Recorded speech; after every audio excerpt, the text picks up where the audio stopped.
எனைத்தானும் நல்லவை கேட்க அனைத்தானும் ஆன்ற பெருமை தரும்.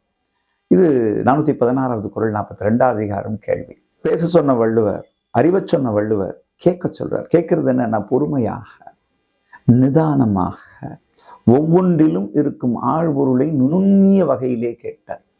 எனைத்தானும் எதை கேட்கணும்? கெட்டது கேட்காத, கண்டதெல்லாம் பேசுவான் கேட்காத, நல்லவற்றை கேட்க இல்லையா, அரிய செய்திகளை கேட்க, ஆன்றோர் சொல் கேட்க, சான்றோர் சொல் கேட்க.